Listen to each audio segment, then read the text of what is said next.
Ciao, everybody. Welcome back to Calcio Culture. I am Vost, and I'm joined by both my co-hosts today after Logs' little break there. We got Motts and Logs on the horn today.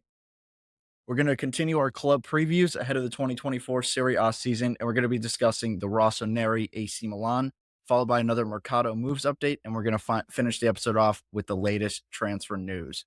Gentlemen, welcome back to the pod. Happy Monday. How are we doing today? Happy Monday, Amici. How we all doing?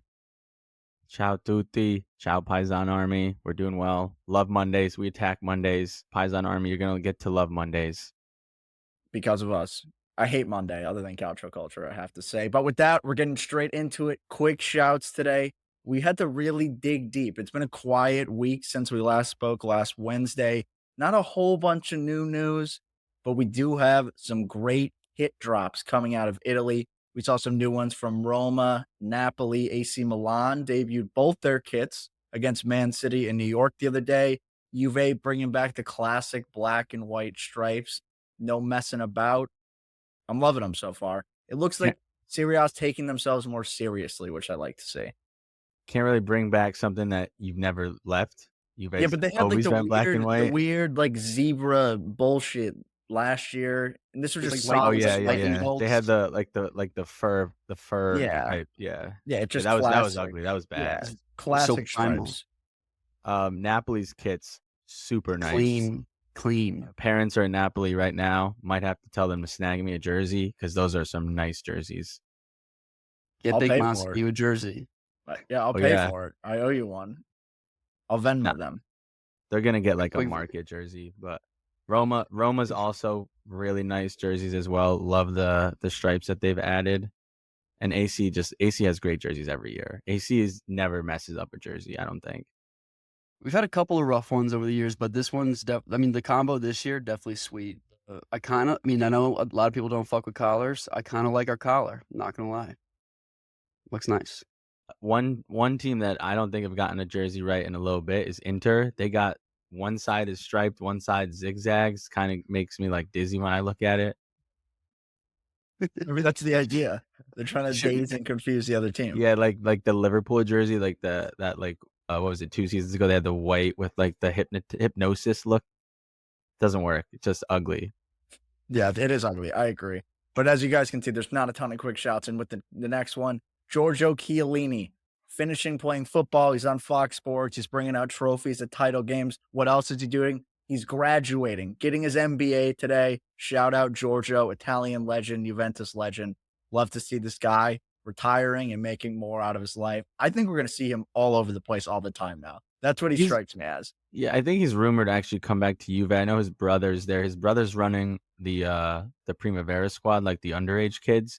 He's doing a great job there. I think Chiellini will be back in Juve running some part of upper management or in the front office eventually, but love to see it from Chiellini.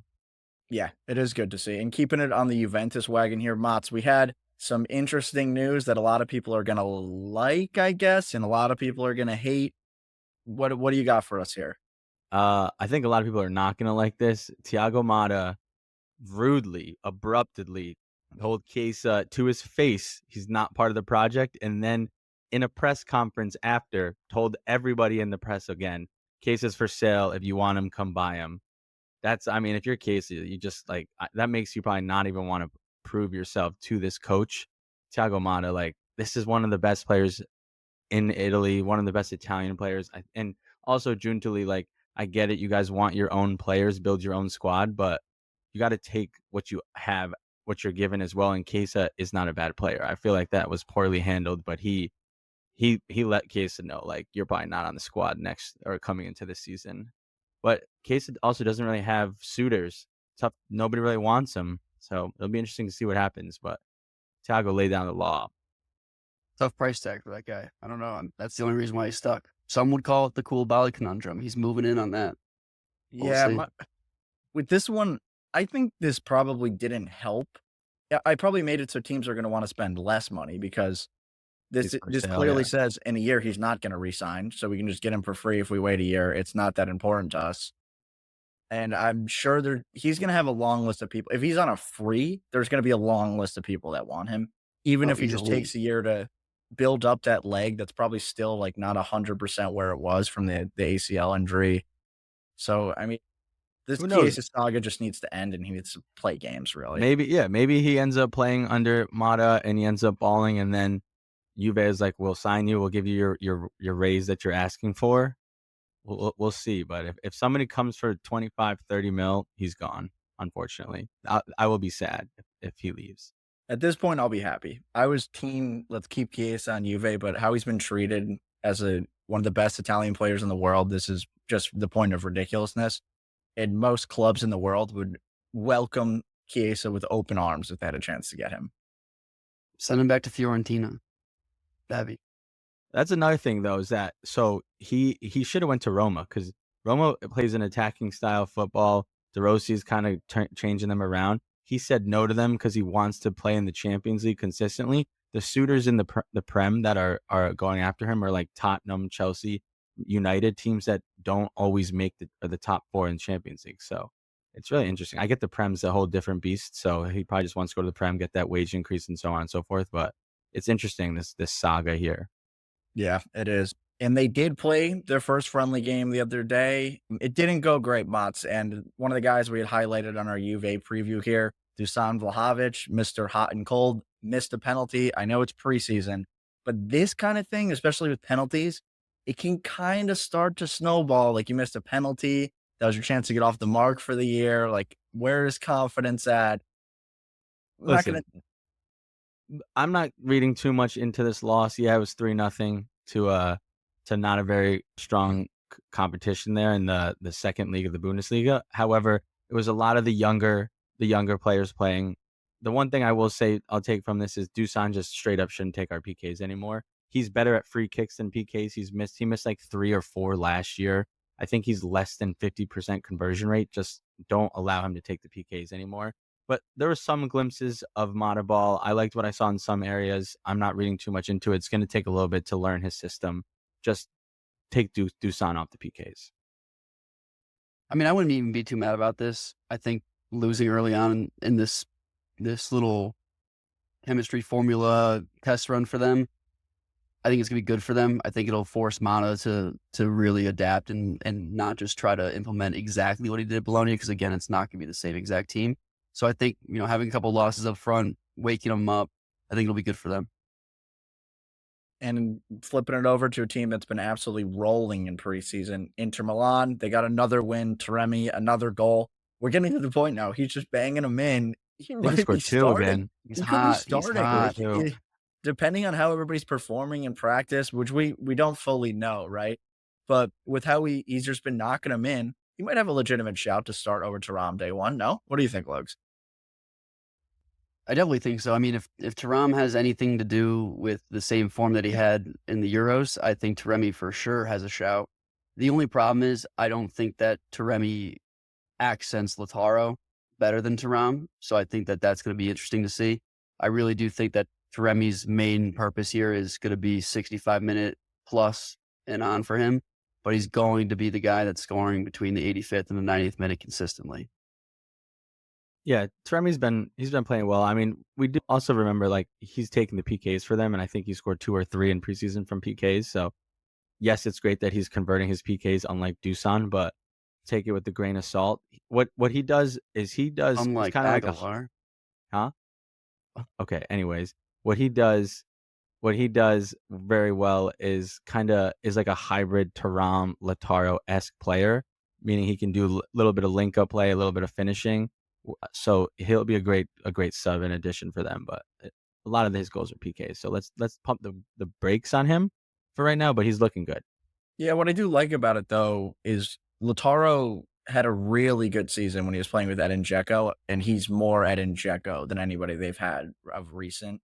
Like Lukaku, I guess, was like a big guy, but did not play like that Edin Dzeko, just like intelligent mover guy. So it'll be interesting. I hope he plays a good amount of games this year and they give him time with Lautaro because I think it could be interesting.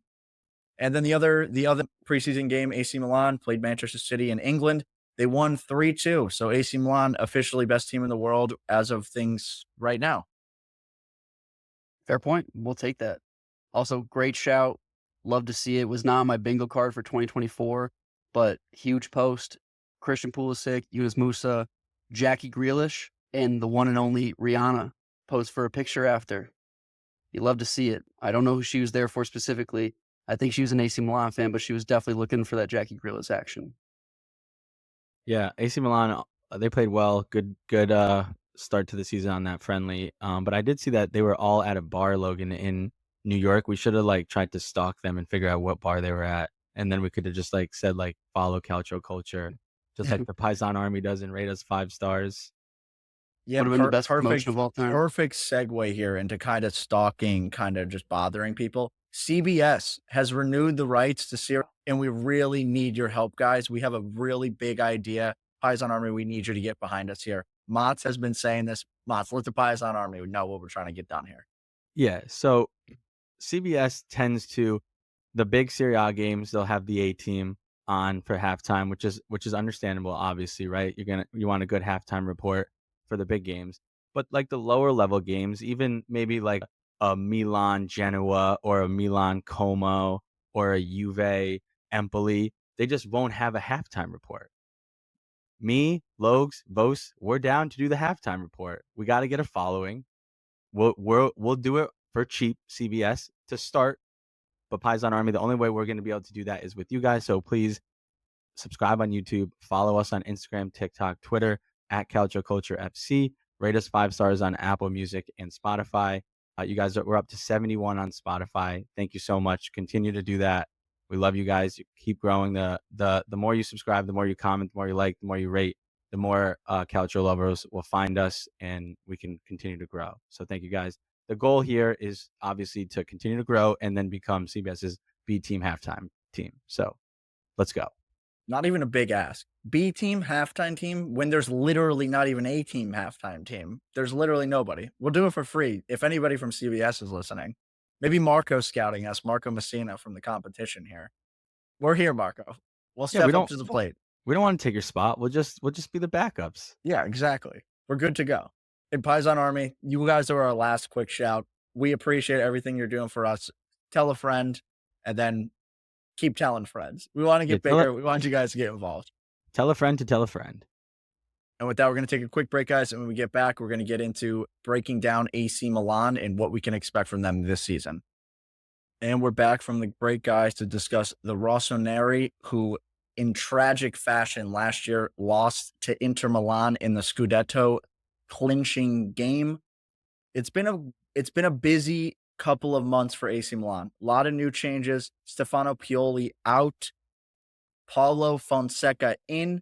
We've kind of been a squad that's been almost in like a transition for 4 or 5 years. Somehow got a Scudetto mixed in there, a Champions League semifinal run.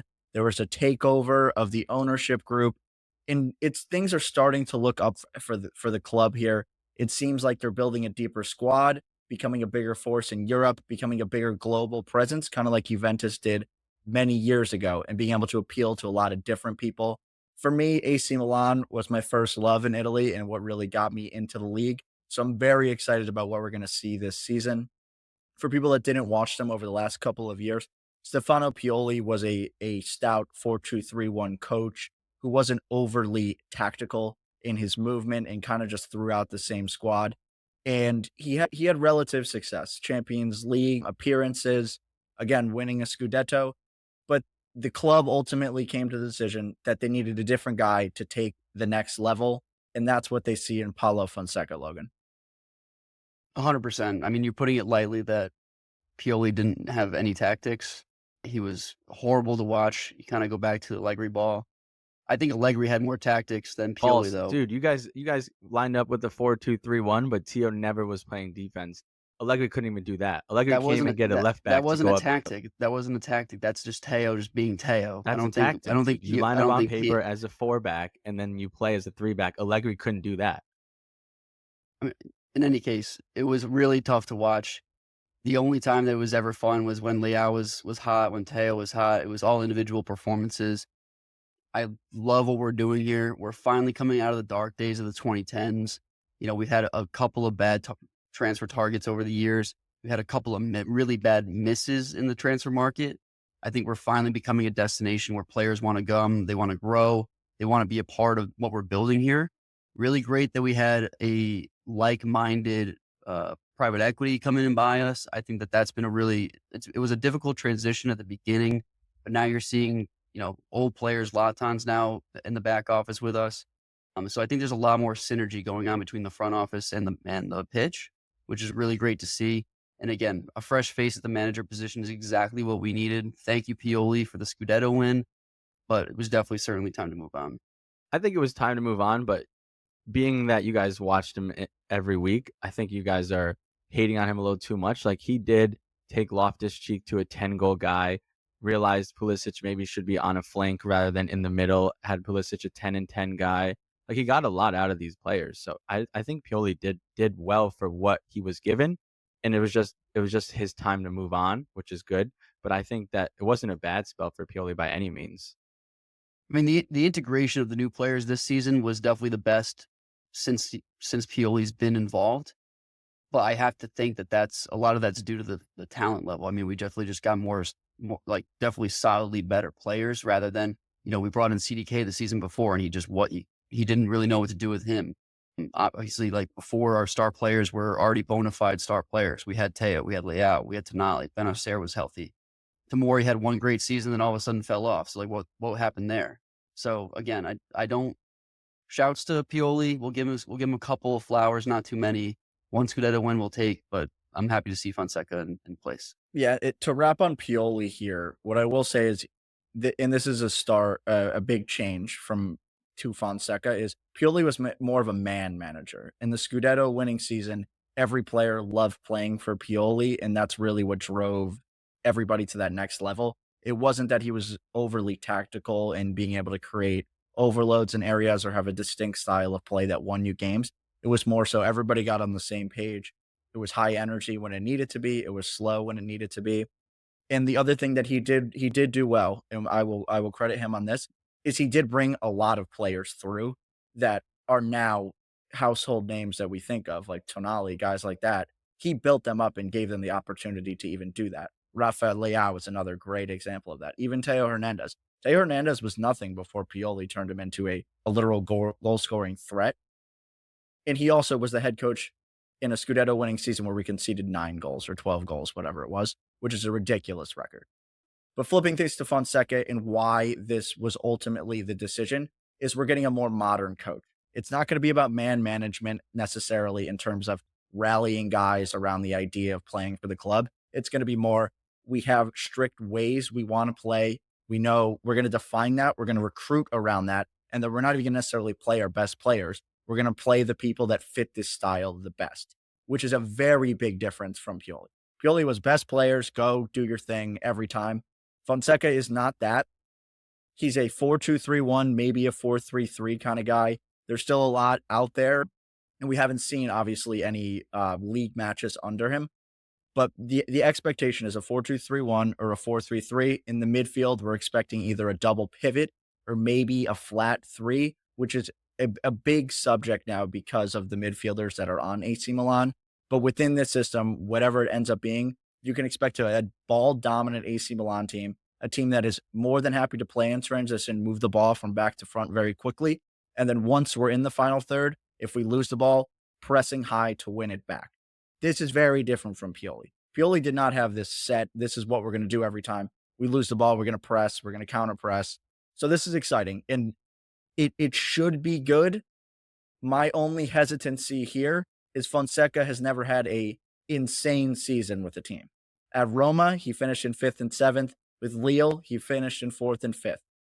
That sounds a lot like what Pioli could have done with those teams, is my only hesitation here. I mean, I'm really excited. I'm really excited for this season. I think that my one really big concern here is because he's so system oriented, there's going to be a lot of guys that really need to adapt. And I don't think I've ever been forced to adapt to anything outside of just go out, play your own game. You look at their front three and they want their wingers to invert. Leao's never inverted in his entire life unless he's had the ball and it was just on a breakaway or a dribble towards the net. They want their outside backs to really push up, play the wing spot, which Theo, I think, is going to struggle with, even though he likes getting forward. It's always been inverted. Yeah, but I love I that would say just a quick point on that is Theo did a really good job on France as the kind of wide playmaker. So that'll be an interesting one for sure, but I think he can do it well. They also could just switch role, like, obviously not Leao plays left back, but Leao could stay wider and Tio can invert because he likes to do that. So it's slightly different to the system. Yeah. What I do like to see is that we are going to hopefully have a midfielder drop between the center backs, which I always like. I'm not sure who that's going to be either. But again, there's going to be a lot of growing pains here, especially trying to put a system in place. It might take a whole season. Who knows? You can't just revamp an entire roster in one window, and certainly not with the budget that we typically run with. Well, I think we're making the right strides. I think we got the right players in place. I think Fonseca is the right guy for this job, and I think he brings an old school feel with a new school strategy. Yeah, I agree. He that's a really good way of thinking about it. He's kind of the guy that's bridging the gap between old school methodology and then one of those new school guys like De Zerbi or somebody like that, right? He's not quite that. He's somewhere in the middle. Exactly. That's a really good point. And from somebody that hasn't watched AC Milan as much as me and Lugs have as kind of AC Milan fans, Motts, what are your optics on AC Milan right now? Like where do you see them as more of a dominant team in the league? What you think this manager appointment is doing for them as kind of a third party? Well, so what I think is that the way that modern football is trending is that you prefer systems over maybe uber talents, right? So and then you assess the players that fit in the system. And just like Logan said, it's not going to be overnight. It's going to take a year. So hopefully Milan gives him the time that he needs to kind of implement his system. But when you have a system that works and you get the players that fit in that system that can excel, it brings out their strengths. It makes them even better because they're good in the system. So I think that AC Milan sees that, right? Like Pep's got a system, De Zerbi's got a system. I'd say the only person that really doesn't have a system is Ancelotti. He's kind of like Bose mentioned, a man manager. I have great players. Let's just go out and let them do their thing. Where everybody else has a system and it's proven over time it will work and it will. That's how you got to play in the modern football. So I like the appointing because it's a system coach. You just got to give him his time to implement his system and get the guys that fit in his system. And I think on top of that, again, like you said, we're moving towards a on a global scale, more systematic styles of play that one guy can't just take over games anymore. It's very rare that you're seeing one person really affect a game like that. Obviously, Messi does it for Argentina, less so. At Inter Miami is not even real soccer, so it's fine. But I mean, Mbappe's doesn't usually take over games anymore. It's really now much more. What are the sum of your parts rather than who's your best player? You can't just rally behind one guy. You need to make sure that you have no weak points, and if you do, you have to solve for those weak points in another position. 100%. And it's 100%. also teaching your players what outlets to go to and what outlets you have in your system in specific situations. So they know where to go. They know how to counterattack. They know how to build triangles and break a press and build up a passage of play. It's 100% like learning a new language these days. I mean, you have to come in there, break everyone down to the bare bones, and they got to come right down to like what they learned in kindergarten kickers, and then build them back up in the way that you need them to. Because if not everyone's on the same page and not looking for the same pass or making the right run, everything's going to break down. Really good discussion there, guys. But on Fonseca, as a whole, we don't have too much for here for you guys, just because we don't even know necessarily what we're gonna see and what the intricacies and who's kind of filling what spaces, whether it be Teo coming inside, staying wide, like the guys mentioned, if Calabria is gonna be there or it's gonna be another winger who's staying wide. And there's a lot of different things being thrown around. So this should be one we'll have a lot of updates for you as the season goes. I expect Fonseca to continue to make changes. Like we said, this is going to take at least a year to get where he wants it to be. And within the system, we are 100% going to see failed variations, good variations, and everything in between. But with that, let's get straight into the squad that he's going to be using, because that has a huge effect on how they're even going to be able to play.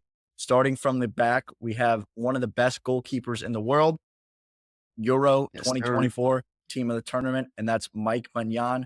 One of the best shot stoppers, one of the best goalies in the world with his feet. His only knock has been he's been very injury prone in Serie A, and it's been a major, major issue for AC Milan as a club as a result of that. We've had to roll backup keepers that really weren't even good enough to be playing in Serie A as a number two, really, at points, where we were losing games because we had the wrong goalkeeper in net. I don't really have a ton else to say on Maignan. If you've seen him at all, you should know how good he is. He never has mistakes. We talk about some other high level goalies, even Donnarumma, Courtois, some of the best in the world. They'll have random fluke games. Mike Maignan does not have that. He is on 10 out of 10 every time. One of the most consistent goalkeepers in the world, and that's huge for us, especially coming off of having Donnarumma, who was a shoo-in for one stupid move every single game. But the last thing I'll say about our goalies is, let's not forget about Terraciano. We have to thank him for his time on the team. He was horrendous almost all the time, but at least he stood in there and he filled it up for us. Yeah, and the guy we got really as a result of the Terraciano situation. And Terraciano wasn't terrible. Like, he just wasn't good enough to be playing week in and week out, period. Simply not. And we got Sportiello from Atalanta. He's played a good amount of Serie A games, enough where if we throw him in, we don't have to be worried that the goal is going to cost us the game. So that's the only note there. You might see him some this year, just a solid keeper. But as long as Mike Maignan's healthy, he's going to be playing. Doesn't matter the competition, he will be in net.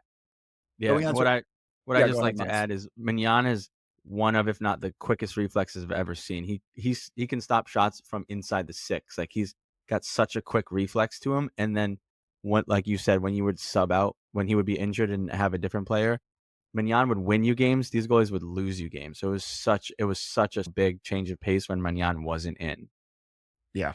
And I always kind of try to preach this, is to win a Scudetto, to win any tournament, anything, you need a goalie that's going to steal a goal away from the other team. There's always a game where it happens. It doesn't matter who it is. It could be the worst team in the league, and it just happens, and you have a goalie just steals one. Donnarumma did it a lot during the Scudetto winning season. He had his bonehead moves, but then he would pull those out of nowhere. It was crazy.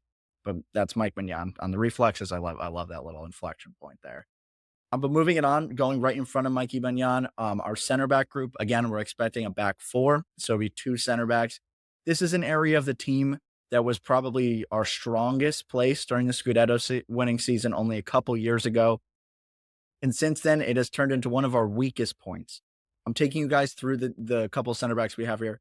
Fikayo Tomori, English center back, Pierre Kalulu, Matteo Gabbia, Malik Chaw, and then our new signing from RB Salzburg, Pavlovic, Serbian. We love our Serbs here. This is an exciting one. But just on this group, guys, Fikayo Tomori probably should have won Defender of the year Bremer won it when AC Milan won the Scudetto.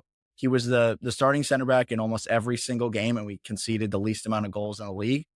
So Motts, I'm sure, is going to have an argument, so we're just going to ignore that one. And he looked like he was going to go on to be one of the best center backs in Europe just because of his athletic ability, his ability to get beat and then chase a guy down and have like these insane sliding tackles. And he just couldn't put a foot wrong. His partner during that season was Simon Kier, who had broken out. He had been phenomenal. He has had a major fall from grace, no longer going to be playing any games anywhere, essentially. And then you bring in Pavlovic, who is now going to look like the starting left center back. Again, just a defensive machine kind of guy, kind of similar to the way Tomori is, although Tomori is more the athletic build. But that would be the 2 that we're expecting their day one, Logs. It depends. I mean, I think it really depends on how well Tomori practices, because Shaw had a great season last year, whether you think so, whether Fonseca thinks so or not. Shaw had a great season, especially for his first one really coming on the scene. But I do think that if Pavlovic is what I see from the highlights, because I do not watch a ton of Salzburg, he will be starting day one. Having a left-footed center back out there is a huge, huge help for us, especially if we're dropping a midfield in between. I would love to see Tomori come back to form that he had during the Scudetto winning season. We spent $28 million to get him off loan from Chelsea, which was a pretty decently large investment for us at the time. And so would love to see him get back to that. Had a couple unlucky breaks last year, especially with the red card against Mason Mount in Champions League. But in any case, I'm excited to see this center back pairing, whatever it may be, come back to form under a new system, because 9 goals was insane to go through for a second half of the season. Yeah, and just on that other point about Pavlovic being a left-footed left center back, what this automatically knock-on effect then is Tomori is no longer playing left center back as a right-footed guy. He's in his traditional role as a right center back. And one of the things that we always talk about with Tomori is he's not great with the ball at his feet, so this should help that a little bit.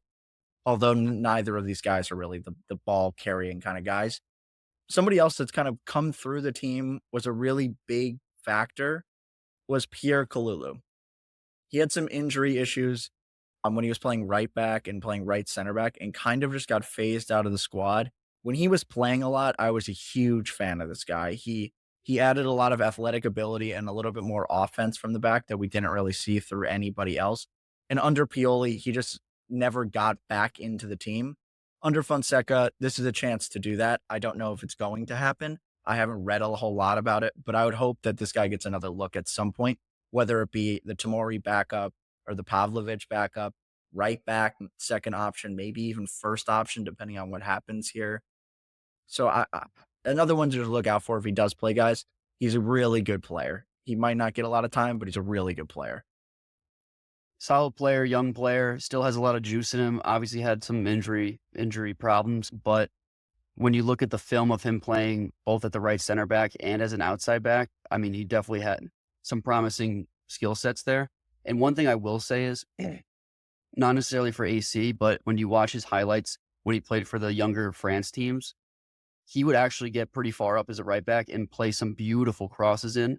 So I would be interested to see if that fits well into Fonseca's system and if he doesn't win that starting job from the start. And the last guy on this list, Malik Shaw, we're going to spend a little bit of time on him, Lugs. Kind of what you were alluded to again. He had a good season last year. What hurt him was his end run in the season was very bad, and he had a run of a lot of bad games. So the new manager's kind of bringing that on. But he's a young player, definitely has a high ceiling. He's very good on the ball, has a lot to learn. What are your thoughts on him as things stands? The last couple of weeks, we saw a couple bids from the Premier League, West Ham and Newcastle. Both have been rejected, which probably tells us he is in the plans. Love that they were rejected almost immediately. I'm happy that we didn't even entertain these. We definitely need him unless we were buying another center back, which for the price tag, are we going to get somebody who's that good? Probably not.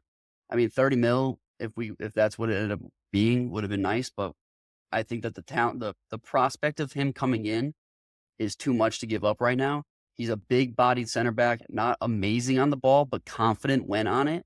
And if you do set him out there to lock down one person, I think the best example of this was his game against Højlund before he went to Man U when he was still in Atalanta. Absolutely shut him down. I mean, this was when Højlund was on a tear, was one of the hottest strikers in the league, and Shaw went out there and that guy barely touched the ball. And when he did, he lost it almost immediately. So I love the physicality out of him. I don't love his ineptitude on the ball, but we'll see if he can pair with one of the other guys that can do a little bit better there. Well, I need to see a big step up from him, and I think the rest of the world does as well, because as of right now, that value is completely derived off his potential. And I think this year is one of the years where it's like, okay, are you real or are you not? Yeah, and a lot of these guys are like that. This is a group that we don't know what we're gonna get. We saw Tomori as one of the best in Europe at one point. We don't know that. Pavlovic has never played for a major club. We don't know what he's gonna be like. And as an AC Milan fan, Mats, it's this is scary, right? Like the defense is your core to your team, especially when you're playing a back four and all of your center backs are kind of questioned as to what their capabilities are. Yeah, and I think that played a major factor in when you guys won the Scudetto. You guys had a set 3 at the defense every single game in and game out. It was Kalulu, Tomori, and Theo. It was like those guys are playing every single game. And since then, you haven't had that's kind of been a revolving door. It's been Theo and Tomori usually there in the spots, but Tomori hasn't found his form. So it'll be interesting to see if you guys can, or Fonseca or AC Milan can find a consistent starting four that's his go-to guys. Obviously, Tio's going to be the left back, so it's going to be the other 3 that are up for grabs. Tomori is probably going to be starting as well, but he hasn't found his form since that season, so he could maybe lose his spot as well if Kalulu can kind of find his Scudetto winning form. Yeah, and to just piggyback off of your Theo Hernandez comment there, Theo Hernandez is one of the biggest names in Serie A at this point, one of the biggest names in world football. As Mach just mentioned there, Theo Hernandez is the starting left back every single game until he's hurt. His fitness doesn't matter. Like, he could be tired, he's still gonna go out there and play. He's one of those guys that you will not bench. I'm assuming he's in the locker room saying, "You're not benching me. I'm playing no matter Or what." taking me out. If you guys don't know Theo Hernandez, Motts, give us a quick run through of how he plays, what you can expect from him, and why as a left back, he's such a major force and has become a household name.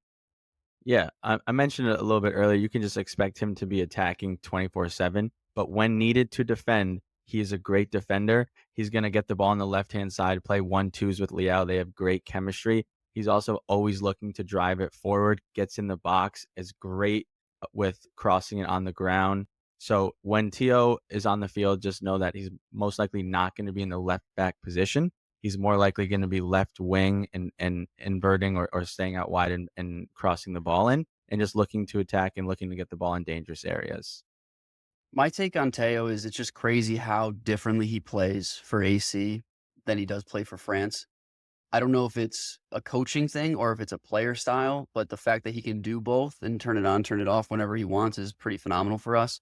I hope that Fonseca can take him and get the most out of him, because it's simply a waste if you don't. I mean, the guy's uber talented, but again, he plays every single game. I'm hoping that we go pretty deep in all the tournaments this year. Obviously, Scudetto. We'd like to see Coppa Italia win, maybe. We'll see. But we definitely need, I think we definitely need somebody to step in and give him a couple of games rests. I think we bought somebody from Real Madrid, Alex Jimenez, on the cheap. So hopefully he gets a little bit of burn in some easier games, but it's going to be Teo for the most part. Yeah, 100%. Teo's kind of the guy, and if he gets hurt, we are fucked at left back, as we've seen in the past with Paulo Torre, who is no longer on the team. Flipping it over to the other Right. side of the pitch, the other fullbacks, the right side, this is a little more dramatic.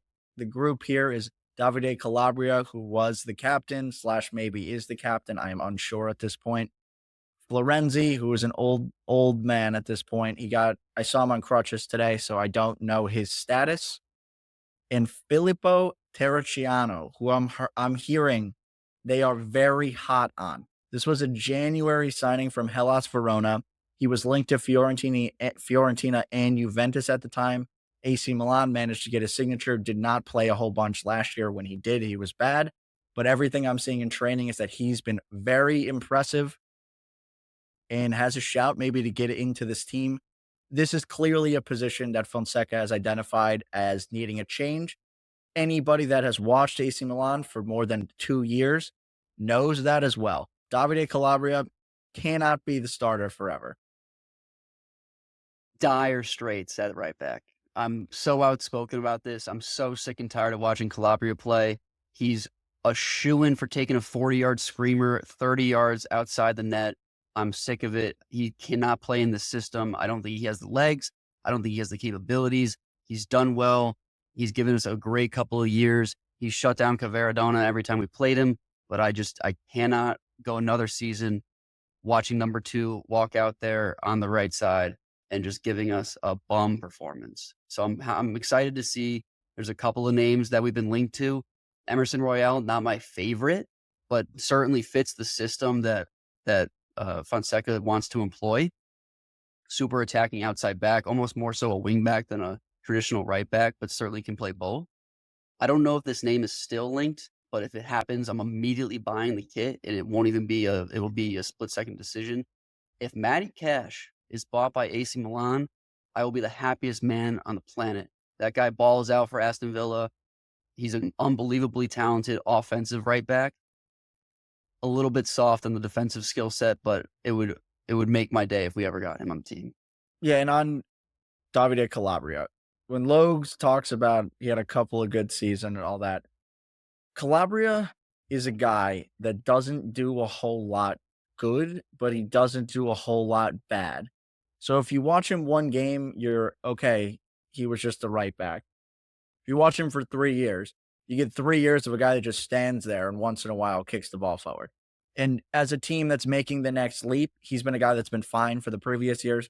Same thing with Pioli, got us to a point. He is no longer the guy to bring us to that next level. And AC Milan is a club that's going to that next level. 100%. Don't even question it. That's what they are trying to do here. That's the reasoning for this upgrade. Emerson Royale would be great. They definitely need help here. It can't just be Calabria, Florenzi, and Terraciano here. So I hope they get this one done before the window begins, but that it remains to be found. And that wraps up our defensive group. Going into the midfield, there are a lot of guys here for only a couple positions. And We're there's finally stacked, though. finally, yeah, Finally but stacked. and this is something you'll see throughout the squad here. You can say stacked, but the entire team is riddled with players that you don't really know their ceiling and you don't really know their floor. And there's some guys coming back into the team from injury, namely Ismail Benacer, who is one of the best players on the team for the last couple of years, just had injuries. And to take you through the rest of the names here, Ruben Loftus-Cheek, who had a phenomenal season last year. Tajani Reinders, another one, great season last year. Great Euros this year for the Netherlands. Couple Americans, Yunus Musa, Christian Pulisic has been talked about maybe playing as a 10.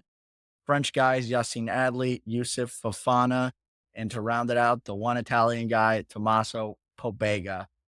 Lugs, who are your Patty highlights Such. here? Who are your highlights here, and what are you kind of expecting the three to be? My highlights are certainly the two best performers from last season coming back. They were great buys in the summer of last year. You look at Ruben Loftus-Cheek, who I wasn't actually hot on when we did buy him, but was pleasantly surprised to see his performance, especially morphing into our makeshift 10 for the season. And then obviously Reinders, a huge buy out of AZ Alkmaar, out of Eredivisie, had a great Euros. Probably was easily the best midfielder for the Netherlands the entire tournament. So happy to see those guys come back. Obviously, Benacer has been the one guy that's been obviously consistent through the years. Was Tonali's running mate in the pivot for a while. Definitely can pace the game, has a great passing range, has a bit of bite, but is a little too small to really do anything with it. So I'm happy to see if he comes back, although we do have a pretty big price tag coming out of Saudi for him. I believe people are talking about 40 million, which at this point, I will take that in a heartbeat. I love Benacer, but certainly will take 40 million for him. And then, I mean, you can't talk about our midfield without talking about Fofana. Great buy. I think he's got an enormous amount of talent, has been stuck in Ligue 1 for quite some time now. Been a great piece for Monaco, but happy to see him come over for AC. I don't know where he fits into the system per se. Obviously, as a D mid, but not sure how that morphs into the three different midfielders that Fonseca is going to want to use. A couple of names that really need to show out this season: Yassine Adli, Yunus Musa. We've talked about Adli, you and I, Vos, at length. We were so hot on him coming out of Ligue 1. He has a ton of potential, a ton of talent, but almost seemed lackadaisical, lazy, just wasn't all there. Definitely has the skill set. I mean, actually might be one of our best technical players on the roster. But when you do watch him, it does kind of just seem like big birds walking around on the field. I'm not sure that that's going to really translate into a Fonseca system. Yunus Musa, super young American. I think he's still only 20. In my mind, has been traditionally a right mid, but he's been playing for center mid for the US. He plays center mid for AC. He can even play right back. So definitely a utility player. And I think he's got a lot of room to grow. I think this is a perfect project for Fonseca to show that he can develop young players. And then a name on here that's probably on the outs, and it's really sad because he's the only Italian in the group. Patty Such, Tommaso Pobega, brute force, kind of like a Clydesdale, kind of stomps around the field, not agile at all, and really only plays minutes in extra time. I wouldn't prepare to see him play too much, especially with the other names on the bench. That was a Yeah. great breakdown. My thing is that after you broke those players down, I don't see a pacer on this team like that. You're missing that 1-6 holding midfielder. You guys got a lot of defensive mids, but like box to box guys like Fofana and Reinders, but who's going to pace the game? Yeah, so this is the piece that I wanted to pull out of this because Lugs is saying we would take 40 mil for Benacer. Benacer is our pacer. And what worries me, and I had alluded to this when we talked about the Mercado update, Yusuf Fofana, which isn't official technically yet, but all indications are this guy is going to be coming to AC Milan. This is a signing that you would expect to be playing. And along with that, the other guys that have earned a spot on the starting 11 are Ruben Loftus-Cheek, in Tijani Reinders. So if you're playing those three, you do not have a pacer and you have a bunch of guys that are kind of just high energy. That tells us a lot about what I'm expecting from Fonseca, which is we're going to play quickly and we're going to play fast and we're going to press. Where you run into the issue, to Motts' point here, is the only pacer on the entire lineup is Benacer. So if you lose him, I don't even know what you're doing in a game where you're just ball dominant and a team is sitting in. That is something that people forget how difficult it is to break a team down like that. We've seen Tijani Reinders playing a pivot for AC Milan last year. We've seen him playing a pivot for the Netherlands. And we have seen time and time again, he is much less effective there. So my issue is that if you're playing kind of dual eights and Reinders and Loftus-Cheek, again, who's your guy that's actually picking out this pass? Fofana is not that player. Fofana is a destroyer. He can kind of lay a ball off to the right guy to then make the pass. So getting the midfield balance right here is a big task for Fonseca. And with the signing for Fofana, I'm a little bit worried he's going to get it wrong. And if you get a midfield balance wrong, we saw this on Juventus for a while, it really hurts your team.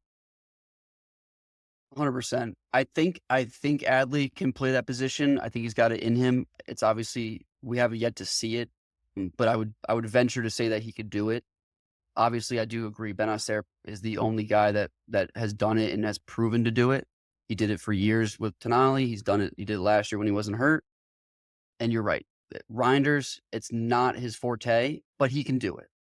But I think to your point, Fonseca's not really worried about it. We're not going to be playing a ton of football in the middle of the field. It's either going to be we're either going to be tracking back because they broke our press, or we're going to be keeping them in and we're going to keep the ball. We're going to have 5 across the top. We got 2 midfielders keeping them in.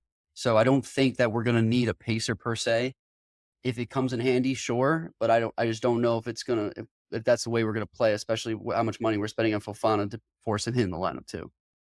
I just think that it's needed to like you can't play every game like that. Like when you roll up against the Juventuses or the Milan or the Inter Milans or the Champions League, when you're playing teams that might have more talent than you might need a pacer when you have the ball because you can't just go and transition every single time and defend.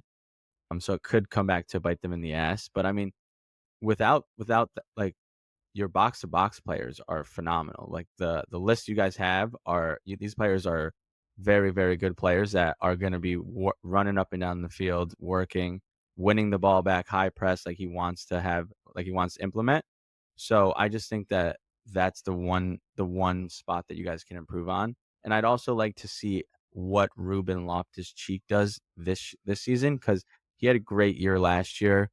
Is he going to be deployed in that same position where he was kind of like the 10, where he was involved in a lot of offense? Is he going to slot Pulisic in there? I'd like to see what happens there because it'd be interesting if Loftus-Cheek can kind of repeat his form last year. You guys have a very good attacking midfield. Yeah, and what Loftus-Cheek did very well last year was playing in transition, being the guy that picked the ball up and then drove it 30, 40 yards and then laid off a pass. It was always kind of the right decision, which a lot of players don't actually end up doing well, even if they're a good ball carrier. So yes, it is, again, high ceiling here, but we don't know the floor. And that's really what's scary about it. And it'll be interesting to see. We're going to give you guys updates throughout the season, how this midfield is meshing and how Fonseca is deploying them. But moving on into the wingers group, before we get fully into it, let's just talk about Christian Pulisic possibly playing as the 10. This is something I really don't like. We've seen him do it for the US. We saw it a little bit at Chelsea once in a while. I thought he was extremely ineffective at this role, kind of like a Brahim Diaz, and he just got overrun very quickly. And I always point to play a player where their traits make the most sense. Christian Pulisic is a counterattacking winger, really, in his best mold, right? Like can run with the ball at speed, takes on one man, and then moves it around. He's not a receive the ball back to goal, kind of bump around and then deliver a ball somewhere, which is really what a 10 is good at. So I don't like this. And I have seen him fail here a lot of times. And I would just hate to see him moved into the wrong place, lose all his confidence after coming off a phenomenal season, just playing right wing, which in a 4-2-3-1. So I would like to see him out there. What are your guys' thoughts here? I don't know why you would do that because like I just finished saying it. Loftus-Cheek had 10 goals. Pulisic also had 10 goals. They were playing in the same formation. Why would you be like, hey, I'm smarter than Pioli here. Let me move Loftus-Cheek down and Pulisic into the 10 when it worked so well last year. And so that would make little sense to me. And Pulisic has said before in an interview that the reason why he played so well under Pioli is because when he talked to him before he came to Milan, Pioli was like, I'm going to play you as a winger. I'm going to play as a winger every single time. And he did that. He didn't lie to him. He played him in the spot that he told him, and that let Pulisic flourish. You also have to remember that Pulisic's first position would be left wing. So he's already technically playing out of position on the right side, but he's better on the flanks than in the middle. So it would make little sense to me, especially based on last year, how good Loftus-Cheek did in this spot and Pulisic did in the right wing. It would just be silly. It would certainly just be silly for this man to come in and, after watching all the tape that he's had over the past couple of years, to play somebody like Pulisic at 10. I think number one, we had Brahim Diaz trying to play the 10 for years and years and years, and I don't know if I think about this enough or not, but Pulisic is not big. He's not a very large player. He's not very physical. He's obviously uber fast, lightning fast, but he's not big. And I think you've seen this a lot in Serie A, where if your midfielder is not dominant on the ball and can't hold people off, it's not going to work out for you. So I do not want to see Pulisic in the teeth of teams' defenses just getting eaten up. That's what happened with Brahim Diaz. You watch when Brahim Diaz went back to Real, and obviously playing with Real is a whole different story. But he was a winger. He was an outside player. He did not play through the middle, and he was phenomenal when he did. And so I do not want to see Christian shift to the middle. I think that would be a mistake. Do we have another pure 10? No, but certainly Ruben Loftus-Cheek showed that he could do it from last year. Tijjani Reinders is absolutely a pure 10. If you need him to play there, he absolutely can do that. He plays as an 8, just given the squads that he's on. But at his core, he's a creative attacking midfielder. Completely. But he's also box to box, so he's not a pure 10. Yeah, but Like what other pure 10s are box to box? He definitely can play the 10, but also when you look at the film, why are you going to fight the film? Ruben Loftus-Cheek played really well there last year. I think you'd do it again, at least at the start. Yeah, I mean, my point on that was that Pulisic is, or at best, the third best attacking midfielder option, and I don't know why at the start of the season, Fonseca is coming out and saying that he's going to play the 10 at some point. So I don't love that one. On turning this over to the winger side of things, we don't need to talk about Christian Pulisic any more than he is. United States national, had a phenomenal transition to Serie A last year. We hope he's playing off the right. The couple of guys he's competing with out there, Samuel Chukwueze, Nigerian from Villarreal, had a rocky season last year. He's a very tricky winger. He's really good at progressing the ball into the final third. His issue is more once he gets there, he kind of does one too many things. He won't deliver the cross, and he isn't secure on the ball once they get to the final third. The other guy coming back into the squad was on loan from at Bologna last year, Alexis Salamakers. He was a very big part of the Scudetto winning team, was more of a rotator piece a lot of the time. But this is a guy that had a great season last year at Bologna, has now come back into the team. It was looking like he may be sold, and Paulo Fonseca has said he is going to be a big part of this team. This is an interesting one to me. This is a guy I've been hot on. I really did not want AC Milan to sell him. I'm really back. He's coming back into the fold. How do you guys feel about Salamakers? Because I think he could have a big impact on the squad this year. He's somebody that brings a lot of energy and a lot of technical ability. Motts, I'd love to hear your take because I have a very different outlook. I think, hey, man, he got the Thiago Motta blessing. He's a system player.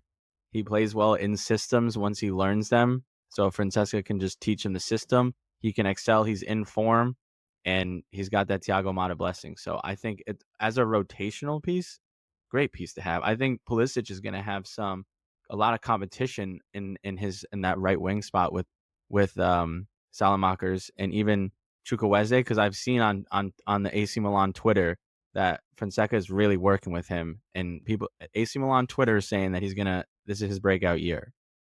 I am always on the fence about Salamakers. The great thing about him, which I'll start with, he can play across all three of the midfielders in a 4-2-3-1. He's super two-footed, really, really comfortable in the ball. I think can see the field quite well. High energy, really, really good fitness, but it just doesn't put it together. I don't know what it is. Maybe it's his finishing, maybe it's the final pass. But when he was playing for us, and I will give him the benefit of the doubt, Pioli literally would set a lineup and set a strategy and just erase the right mid. He wouldn't even think about it. He would just completely ignore that side of the field. But from my point of view, I don't think that he will ever start on this squad. I think if they use Pulisic right, he will be the starter on the right. Salamakers will be great as a rotation player. He can play in the middle in a pinch. He can certainly play off the left, behind Leao. I'm never blown away by his performances. We'll see. I'm really hot on him. I think we're going to be blown away by his performances this year. Flipping it over to the left wing spot, that is solidified. This is another guy, big name in world football, not just in Serie A. Rafael Leao, phenomenal player, big boy, really fast, beats people 1v1, deletes ground, basically is unstoppable when he's on his day. I say when he's on his day because this is a guy, like we talk about with a lot of the Juventus players, that will disappear for large periods of time, not in games, for weeks at a time. And then he'll just come out, explode, score a couple goals, and everybody's like, this guy's going to Real Madrid, he's going to Barcelona, he can play for any club in the world. This is another one, big season for him. New manager, he has a large price tag, people are trying to get him. He needs to step up if he wants to stay in this light of, you can be one of the best players in the world, because we did not see it for a lot of last season, and we did not see it during the Euros. Yeah, but he'll disappear, like you said, and you even said we didn't see it for a lot last season. I'm pretty sure he was up there in goals and assists for contributions in the Serie A. He might have been second or third. So, like, that's how good this guy is. He can have an off year and still be second or third in goal contributions. His problem, like you said, is just his consistency. He doesn't do it game in and game out. If he was doing it game in and game out, he might not be on Milan. He might be at Madrid or Barcelona or City or some team like that. So I love Leao. I know you guys aren't as high on him because he's not consistent. But the highlights I see from him, if you guys have never seen Leao, go back and watch the Napoli AC Milan game. He took the ball from almost AC Milan's 18-yard box and dribbled it all the way down into Napoli's 18-yard box and just put a nice little FIFA sweat pass to Giroud to an open net goal. And that was during Napoli's Scudetto winning year. He single-handedly beat Napoli. As you said, deletes ground, is just a very, very fun to watch. I love Leao.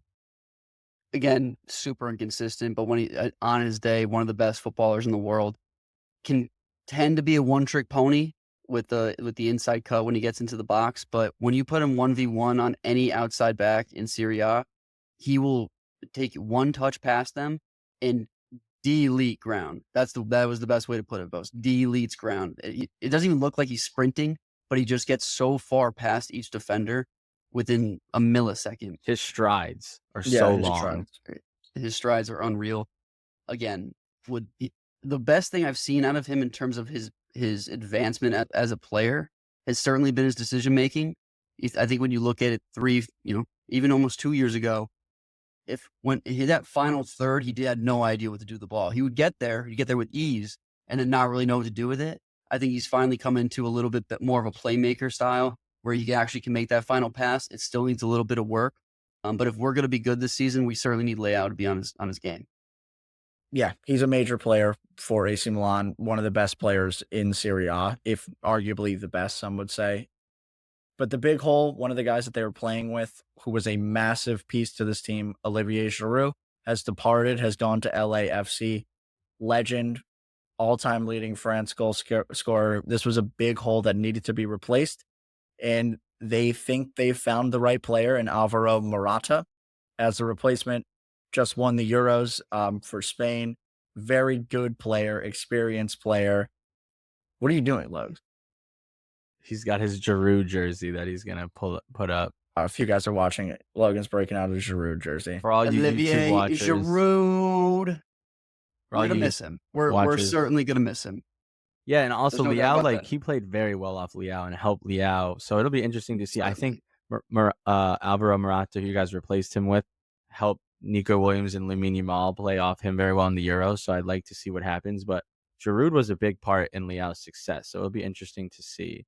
But Morata knows the league, not going to give you 20 goals. We know what he's going to give. It's going to be a 10 to 14.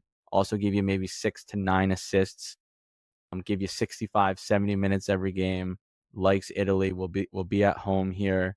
So solid player to kind of usher out Giroud and usher in Morata. Very similar player as well. They got him at the perfect time, it seems as well, coming off of the Euros, because he's going to be playing with two similar wingers that are going to come in to score goals. And what Alvaro Morata does really well is understand space. We talk about like he again, people the stigma around Morata is he's a bad finisher, like he doesn't do a whole lot well. What he does do well is create space behind him so his inverted wingers can run into it, and he's good at just dragging people out of position, which should help lay out, take that next step. Pulisic continue to be on the run that he's been on. What he lacks that Olivier Giroud did really well was 1-2 passing, fancy flicks at the very top of the box when you're in really tight spaces and need to unlock the defense is the right way of saying it. What you see a lot with him too, and again, this goes back to the stigma around him. He gets 1v1 against the goalie a lot. He just misses a lot. And that He goes also back misses. again. He misses Yeah, a go ahead. final ball as well with Leao Pulisic put it in. He misses a final ball a lot too, which Giroud didn't do a lot. Giroud was good at in the air, great finishing. So Leao could get frustrated with him a little bit. For sure. And Giroud's biggest thing was lethal finisher, very good first touch in terms of one touch passing, I would say. Morata's first touch is very good in that he can bring a ball down. And he's also very good at running in behind, which Giroud didn't bring. And Morata's not the fastest guy in the world, but I go back to this. He understands space so well. So you'll see him get in behind a couple times a game. And again, he's not going to bury every chance, but he's just playing in a different way. And it should be a way that complements the guys that are going to be running around him. So I'm very excited about this one. I think he brings a little bit more energy than Giroud ever did, even at the beginning of his AC Milan stint. So I'm really excited for that. It was a little frustrating when Giroud would just pop up in the box, but otherwise was pretty non-existent. But again, I think everything that you guys said is totally on point. Hold up plays on is key. He can get behind, needs to work on the finishing, but has great talent around him that he can be able to service. And so I think that that's really going to help us this year. And again, perfect timing coming off the back of Giroud's Giroud walk so Morata can run type of deal here. What I am a little concerned about is what happens after he comes off the field. We don't have a true replacement just yet. I think, we brought in Noah Okafor, also from Salzburg, I believe, last year. So that there's starting to be a pipeline there, but really never solidified himself in any one position. Played the 9 a little bit, played off the left a little bit. For some reason, always came up in like a 90-minute goal. Always put him, I think he had 5 or 6 goals, and a lot of them came in extra time, but not really sure where he fits into the team nor the system. Definitely a good young talent, made the Swiss team this year for the Euros, but didn't play much, if he did at all. So definitely a little concerned as to what is to come after Morata comes off the field. Although there's one name on this list that I've been trying to keep on the squad for a couple of years. He showed out on Saturday against City. We've loaned him and loaned him and loaned him and loaned him away. But Lorenzo Colombo has now played 3 or 4 great seasons in Serie A, and for whatever reason, we just do not want to keep him on the squad. He is a phenomenal player, great finisher, high energy, but for whatever reason, we thought, okay, we just don't need him. He is a great fit on the bench, and I'll be surprised if we loan him out again after the performances we've seen. Given the squad and the depth we don't have, I would be surprised if he is loaned out. A lot of the time when you see guys on the preseason tour playing a lot, they usually end up staying. So I think Colombo will stay. What I will say come from what you just preached there, that he had great seasons. I wouldn't say they were great. He's been a serviceable guy at best on the teams he's played on and in the opportunities he's gotten. So I'm not going to sit here and say this guy should be starting games even. No, I think he had 4 goals last year. I don't think he had a good season last year. Also, no, definitely not. he's just a young Italian. So if you're a young Italian in the Serie A and you're on a big club, they don't want to play you for some reason. So he's going to get loaned out. I mean, should not be starting, but I definitely want him on the bench. I mean, he knows the league. He can score goals. I'd be surprised if we let him go. Yeah, he just seems like he's more of finish the opportunities he gets, which is all you can ask for with the guys coming off the bench. And Motts, did you have something quick to say here? Yeah, I don't want to spend too much time on this. Want to move on to you guys' best lineups, but what about Luka Jovic? I mean, he had a lot of late goals last season for you guys as well. Was like the one player to score on Serbia in the Euros. He would be a great sub, and he's like a finisher in the air. Can't do the Giroud flicks, but can finish the final ball a little bit better than Morata. Change of pace guy. However, now I'm just remembering that if you get Nicholas Fulkrug, maybe that would also be a good guy as well. 'Cause I know Yeah, you that like one him. has it seemed cooled off, and Jovic was kind of linked away. And I think with the Fulkrug one kind of falling through, Jovic is maybe staying now. And in terms of a direct replacement to Morata, Jovic is the best one, I would say, in terms of a guy that has a lot of experience. If you just throw him in a game, you more or less know what you're going to get. In Serie A, he's been solid. He had his issues at Madrid, but this is a forward group that is going to ride Morata a lot. We rode Giroud a lot, and Giroud was old and did not have a lot in the tank. So I would expect it to be similar where Morata's probably starting almost every game, not finishing most games, though. So we're going to be reliant on all three of these guys off the bench to produce something. It'll be interesting to see who becomes the guy because last year was Noah Okafor for a lot of it. Luka Jovic did have his stints where he was coming in and scoring goals. But that brings us on to what our best 11 is. Logs, what do you have here? And let's assume it's a 4-2-3-1. And yeah, I think that's most likely. So let's go off of that. What's your best 11 here? Maignan, first and foremost, just have to say it. Starting with left back, obviously Theo. When we finalize Pavlovic, hopefully tomorrow, it'll be Pavlovic, Tomori off the right in the right center back. Literally anybody but Calabria at right back. Then when you move to the I'm going to call the midfield three, even though 2-3-1. I guess the pivot is going to be Fofana. And I know I just said I would sell him, but I think Benacer, you kind of need him there. And then Reinders at cam. Although I also just said that Ruben Loftus-Cheek had a fucking unreal season, so I think it's got to be RLC. So what's your midfield three then? You just Fofana, named the four best. You just named the four best midfielders. Because I just want to play a diamond. I just want everyone to play. Well, we're not playing. So it's a 4-2-3-1. So who do you got? Now I want four midfielders. So I have Benacer, Fofana once he gets finalized, and Ruben Loftus-Cheek.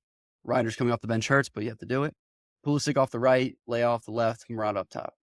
Yeah, the only question mark there is the midfield three, and I agree with you that that's our best 11, but I do not expect Benacer to start. I'm expecting Fofana come in 100% play with Reinders and Loftus-Cheek, which I am going to be a little bit scared when it does happen.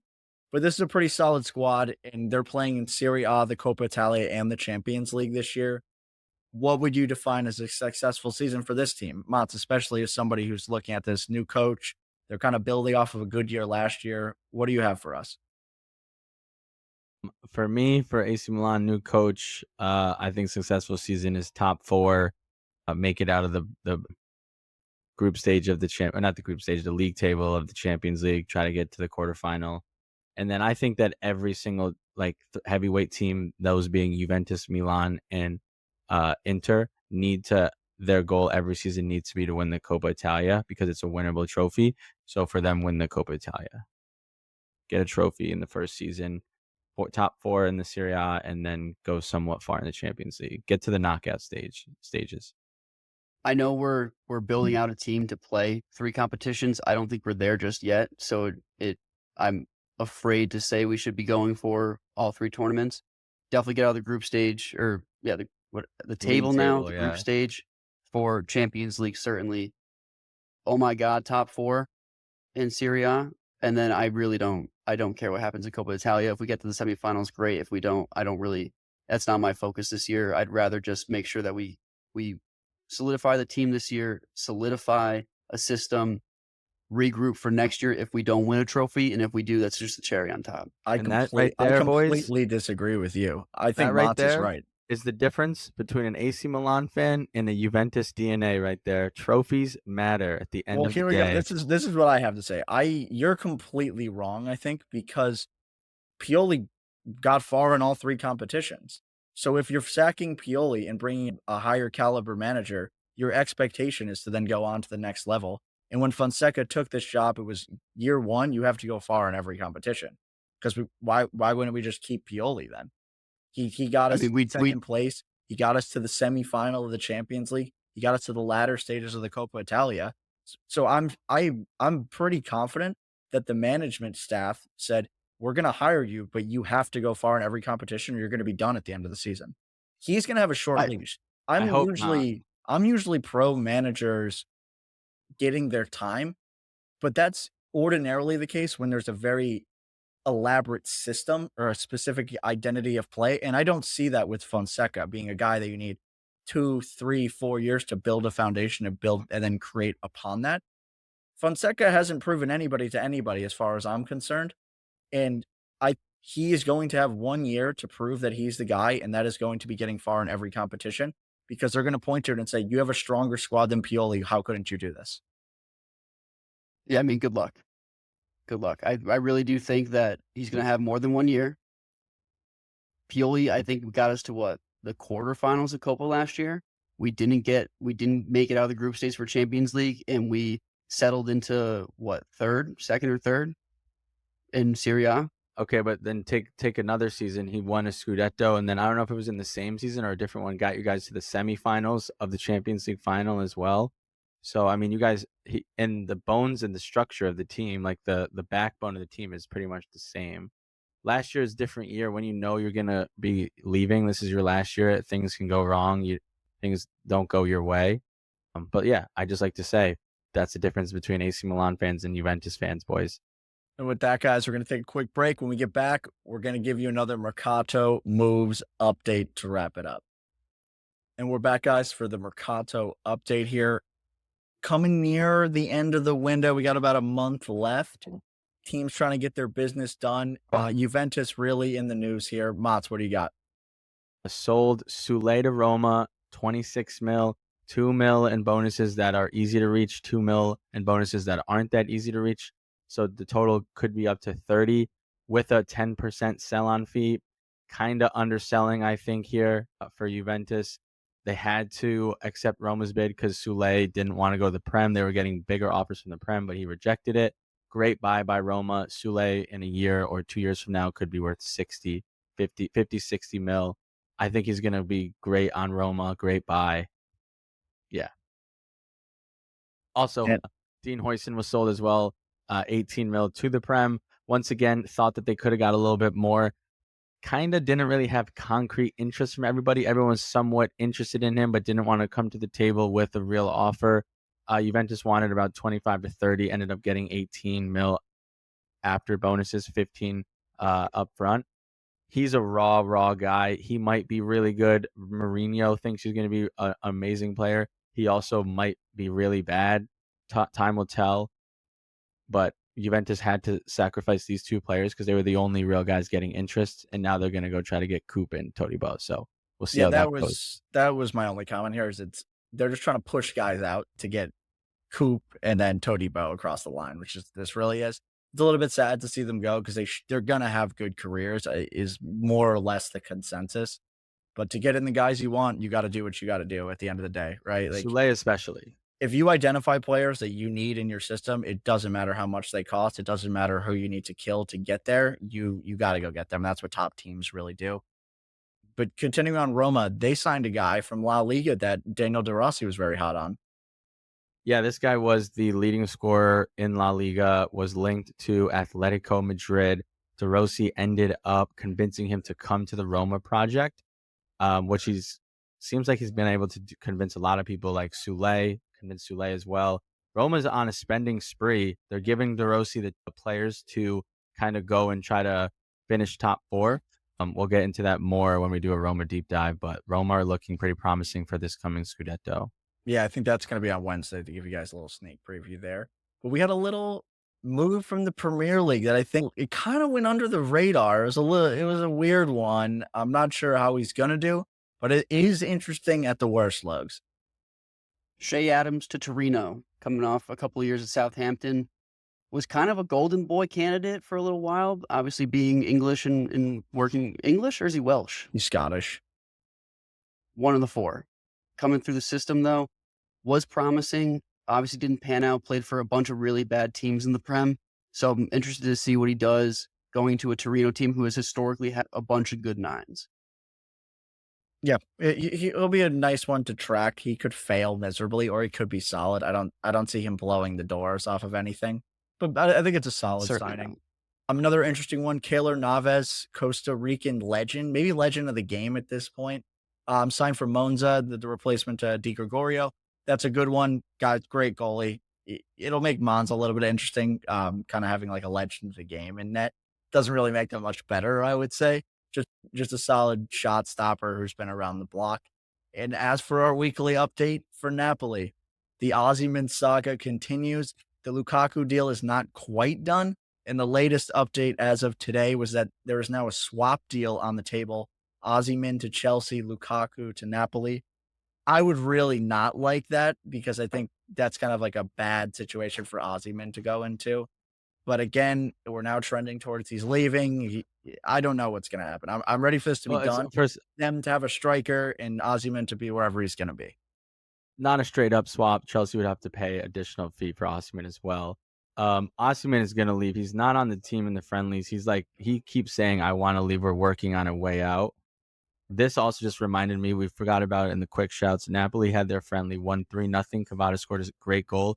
Looked really good under Conte. They didn't play a great team, but looked good. But Osimhen, I think for sure is gone. Just a matter of who.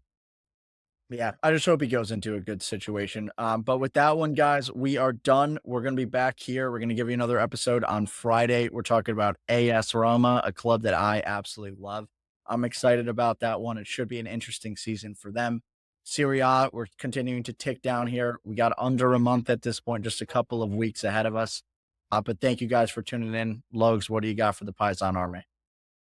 Follow us on all of our socials, X, Instagram, TikTok at Calcio Culture FC.